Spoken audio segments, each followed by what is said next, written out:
So it's taken several weeks of work to changing out a whole bunch of parts, and really it's been a year at least, of very slow work. But the last month, a lot more work has been put into the car, and hearing it finally start, it's a very exciting thing.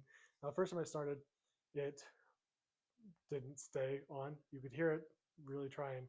The mixture was way off, and so after fiddling with the mixture a bit, the car started running. It sounded great. So I'll play you a little clip here of the car starting and running. And yeah, I am just excited that it's finally running and we can move on and start working on some other things to get this car off of these jack stands and finally on the road again.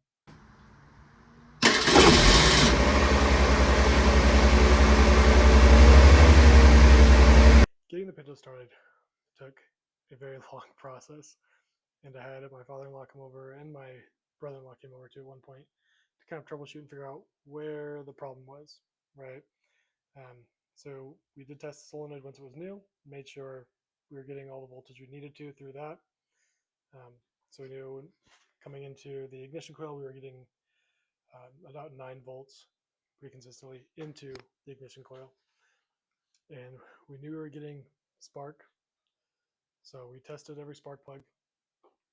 And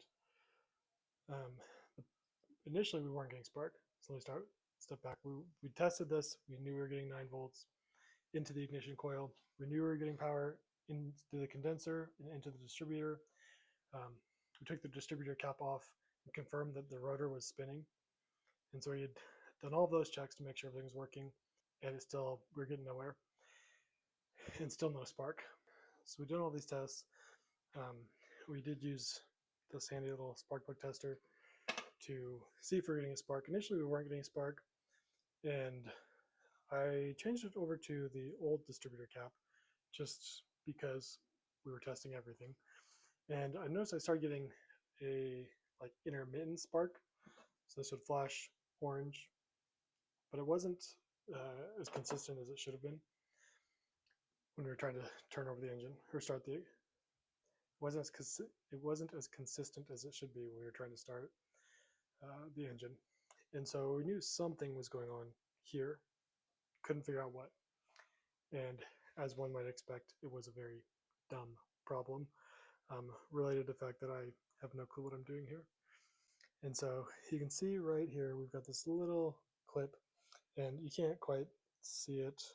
Oops, see the camera. Okay, you can't quite see it, but this bracket on the condenser has another little kind of two-pronged bracket right here that holds this, and it holds this right into the distributor. Now, when I installed this, I hadn't been paying attention, and so this little plastic piece where these two wires meet was just kind of hanging out here, and the wire from inside the distributor was hanging out too. And so you had this nice little hole, it was wide open, and when we were trying to start it, I noticed a little spark right here, and our rotor was spinning inside, creating a spark, and then it was grounding out here.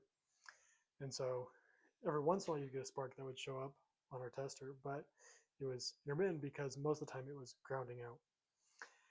And so once I saw that, I undid the condenser, stuck these brackets in, put this little plastic piece right in there in that hole in the side of the distributor, and the car started right up. And so nice little lesson learned for me in making sure I'm paying attention to what I'm doing, and maybe taking some more pictures as I'm taking things apart so I can put them back together the correct way instead of creating this long headache that took us several hours to figure out.